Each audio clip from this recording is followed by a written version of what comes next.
Baghdad میں ایک بزرگ تھے تو درزیوں کا کام کرتے تھے. اللہ کے نبی حضرت ادریس علیہ السلام بھی درزیوں کا کام کرتے تھے.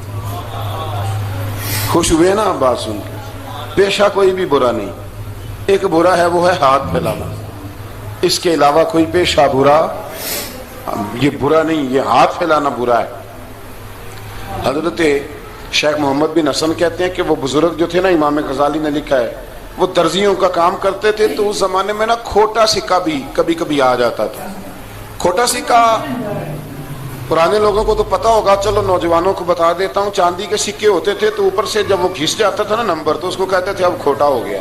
کیوں جی بزرگوں ایسے ہی ہے, وہ گھس جاتا تھا تو کہتے تھے سکہ, تو وہ چلتا نہیں تھا کہیں بھی. تو وہ بابا جی کی دکان مشہور ہو گئی تھی کہ وہاں کھوٹے سکے بھی چل جاتے, لوگ دے آتے تھے کھوٹے سکے.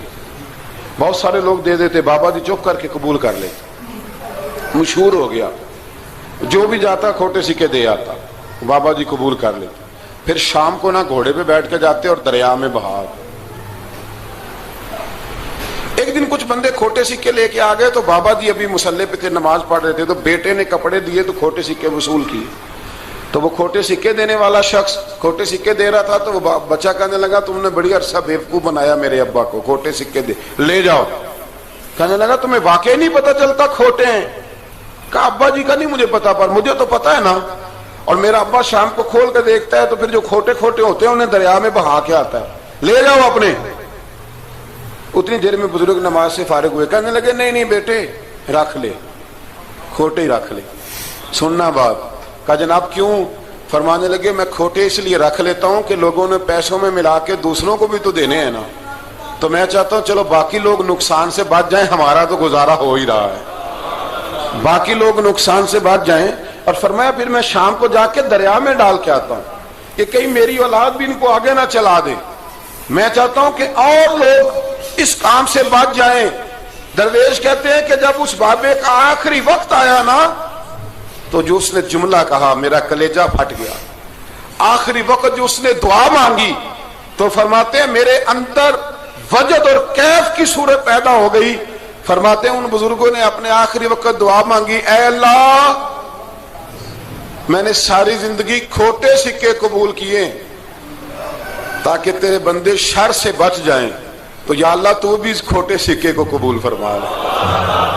اللہ میں نے کھوٹے سکے قبول کیے, کھوٹے, تاکہ تیرے بندے تکلیف سے بچ جائیں. تو مالک میں بھی کھوٹا ہی ہوں, اللہ تو بھی اس کھوٹے کو قبول فرما لے. اور یہ دعا مانگ کے نا تو کبھی روتے کبھی ہنستے. لوگوں نے کہا کیا ہوا؟ کہتے ہیں لگتا ہے رب نے کھوٹا سکہ قبول فرما لیا, لگتا ہے کہ اللہ نے کھوٹا سکہ قبول. لوگوں کو تکلیف سے بچائیں.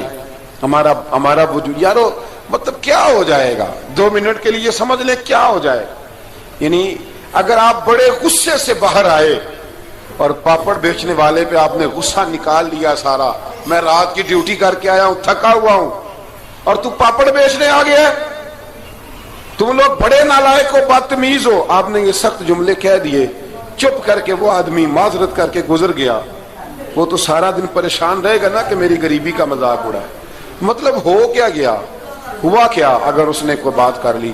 اعلیٰ حضرت فاضل بریلوی کے خلیفہ لاہور میں سید ابو البرکات شاہ صاحب رحمت اللہ تعالی علیہ, تو رات کو ایک شخص تراویح کے بعد حضرت سویا کرتے تھے. بہت سارے لوگ تو سو ہی نہیں پاتے رمضان کی راتوں میں, سو ہی نہیں پاتے, میں خود نہیں سو پاتا. اب تراویح سے اگر آپ 10:30 فارغ ہوئے تو 2 بجے اگر آپ کو دوبارہ اٹھنا ہے تو بیچ میں آپ کو کیا ملے گا؟ اگر آپ نے کچھ پڑھنا پڑھانا ہے, صبح درس دینا ہے, تو پھر تو آپ کے لیے بڑا اور یہ خاصا مشکل کام ہے, یہ خاصا مشکل کام ہے. آپ یقین کریں چند تفسیریں دیکھتے ہیں تو ٹائم بہت زیادہ ہو جاتا ہے. وہ پھر آگے سننے والوں پہ بھی ڈیپینڈ کرتا ہے کہ ان کے مزاج مبارک کس طرح کے. سید صاحب رحمت اللہ علیہ نا عشاء کی نماز کے بعد تراویح پڑھ کے تو کچھ عبادت کی, کچھ مطالعہ کیا, صبح درس دینا تھا, تو تھوڑی دیر کے لیے بوڑھے آدمی تھے, تھک گئے تو سو گئے. ایک بندہ نہ کہیں گیا ہوا تھا تو واپس آیا تو اس نے دروازے پہ دستک دی. تو سید صاحب کے بیٹے تھے, بخاری شریف کی شرح لکھی, بڑے عالم تھے, سید محمود رضوی صاحب رحمت اللہ. رضوی صاحب کہتے میں نے دروازہ کھولا, میں نے کہا ہاں جی بولو. کہنے لگا جی میں نے سید صاحب سے ملنا ہے. مفتی اعظم پاکستان تھے وہ, لاہور میں حزب الاناف ادارہ تھا, سید ابو البرکات شاہ. میں نے حضرت صاحب سے ملنا ہے. تو کہا کوئی حکم ہو تو مجھے نہیں, میں نے انہی سے ہی ملنا ہے. یہ بھی بڑا مسئلہ ہوتا ہے, میں نے انہی سے ہی ملنا ہے. چلو ٹھیک ہے جی, انہی سے مل لو.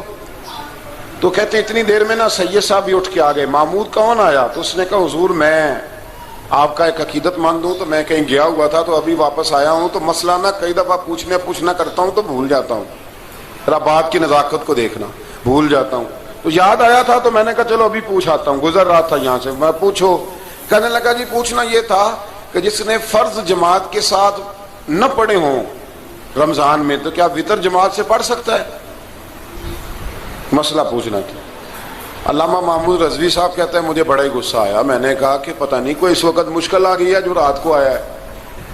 کسی وقت انسان رات کو طلاق دے بیٹھتا ہے, کوئی ایسی بات ہو جاتی ہے تو عالم کے دروازے پر, یہ تو عام سا مسئلہ ہے, سویرے بھی پوچھ لیتا. اتنی تکلیف دی اس نے, کتنی بڑی اذیت ہے. اور ایسے ہوتا ہے, ہم نہیں احساس کرتے کہ یار تھوڑا سا دیکھ لیں, ماحول کو دیکھ لیں, طبیعت کو دیکھ لیں. مجھے بڑی اچھی طرح یاد ہے کہ میں نے ایک دفعہ نا ایک عالم سے مسئلہ دریافت کیا, وہ ہمارے استاد تھے, تو مجھ پہ ناراض ہوئے. میں بڑا پریشان ہوا کہ پوچھی تو میں نے دین کی بات تھی, تو استاد ہی ناراض ہو گئے. استاد واپس آیا تو یہ کہنے لگے تمہیں پتہ ہے میں شوگر کا مریض ہوں. میں بڑی تکلیف میں تھا, اور میں نے نماز کے لیے میں جلدی کیوں اٹھ کے چلا گیا تھا, میں نے ایک روٹی کھانی تھی, مجھے کچھ ہو رہا تھا. تو اب میں اگر تجھے انکار کرتا, دین کی بات تھوڑا دیکھ لیا کرو, مزاج کو سمجھ لیا کرو, تم سمجھتے نہیں, احساس ہی نہیں پیدا کرتے. وہ بڑی اس وقت چیز سمجھ میں آئی کہ کچھ چیزیں ایسی ہوتی ہیں ہر وقت انسان ایک موڈ میں نہیں ہوتا. آپ سمجھیں, بہرحال جو بات کر رہا ہوں اس کو سمجھیے گا. تو وہ کہتے ہیں کہ سید صاحب نے اس کو کہا, میں بات ختم کرنے لگا ہوں, کہا کہ وہ اگر نہیں نہ پڑھے فرض جماعت کے ساتھ تو بہتر یہ ہے کہ وتر بھی جماعت سے نہ پڑھو. وہ بندہ مطمئن ہو کے چلا گیا. سید صاحب اپنے کمرے میں چلے گئے تو علامہ صاحب کہتے ہیں مجھے بڑا غصہ آیا. میں نے اس کو بلایا, میں نے کہا کہ کیا تیری جان کے مصیبت میں آئی ہوئی تھی؟ اسی وقت ہی مسئلہ پوچھنا تھا, اسی وقت ہی پوچھنا تھا, دن نہیں چڑھنا تھا, یا تجھے حضرت اسرائیل بتا گئے تھے کہ تیری آخری رات ہے؟ کہتے میں نے پورا غصہ نکالا اس کا. میں نے کہا تو بڑا ہی بیوقوف آدمی, اب بوڑھے آدمی ہیں اور بڑی مشکل سے نیند آتی ہے, آ ہی گئی تھی تو آ گیا ہے. کہتے میں غصہ کر رہا تھا تو سید صاحب آ گئے, تو آ کے مجھے ڈانٹا, چپ کر, اس طرح کسی کے ساتھ بات کرتے ہیں. پھر اس کو کہنے لگے بھائی معاف کرنا, یہ ابھی بچہ ہے, اسے پتہ نہیں. کہتے ہیں پھر مجھے کمرے میں لے گئے اور بہت بڑا ہی جملہ کہا. اگر آپ اپنا کلیجہ ٹھنڈا کرنا چاہیں نا تو اس طرح بھی کر سکتے ہیں. بہت بڑا جملہ کہا. کہنے لگے معبود مسئلہ تو میں نے بتایا, تمہیں کیا تکلیف ہوئی؟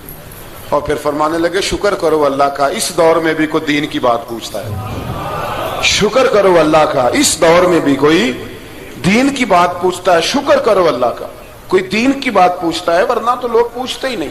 تو اگر آپ خوش کرنا چاہیں اپنے آپ, تو آپ سائیکل والے پہ غصہ کرنے کی بجائے یہ بھی تو کہہ سکتے ہیں نا شکر ہے رزق حلال کما رہا ہے, مانگ کے نہیں کھاتا, شکر ہے یہ محنت کر رہا ہے اپنی. تو آپ اپنے ذہن کو اس طرح کا بنائیں, سوچ کو اس طرح کا بنائیں.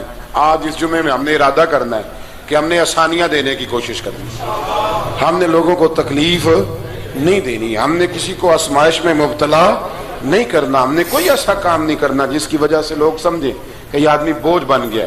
کبھی بوجھ نہ بنے. یارو کتنا بدبخت ہے وہ آدمی جس کے مرنے کی لوگ دعا مانگے, اس کے مرنے کی.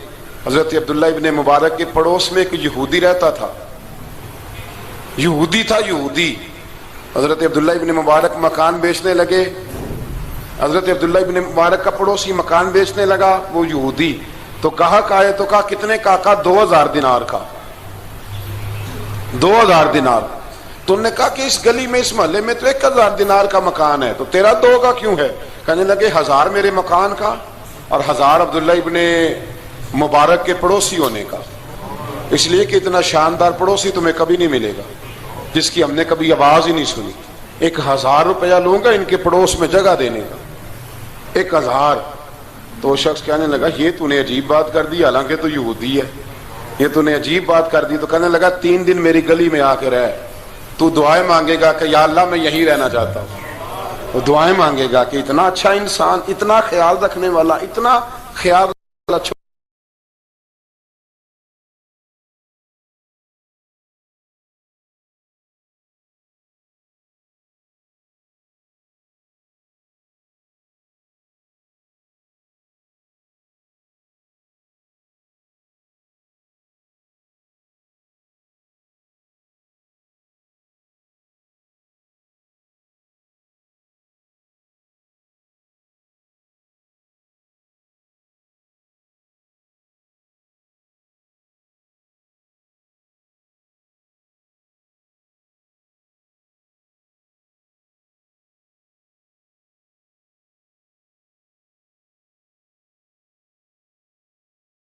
کسی سے پیار کریں.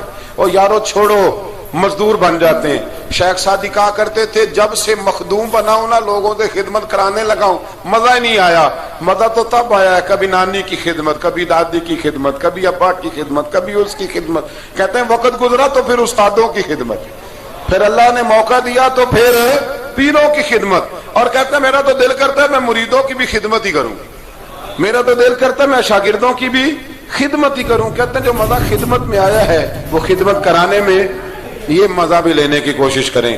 آج نا مخدوم بڑے ہی بن گئے ہیں, مخدوم بڑے ہی بن گئے, کس کس کی بندہ خدمت کرے. تو اس طرح کریں, کچھ خادم بھی تو پیدا ہونے چاہیے نا, کچھ خادم بھی پیدا ہونے چاہیے. مہمان خصوصی بڑے ہو گئے, کوشش ہونی چاہیے کچھ عام سے بھی مہمان بنے, عام سے بھی, جو خاص مہمان نہ ہوں, جن کا ارادہ ہو کہ نہیں ہم نے پیار ہی بانٹنا ہے. دعا ہے رب کریم کی بارگاہ میں اللہ خوبصورت دین پر خوبصورتی سے عمل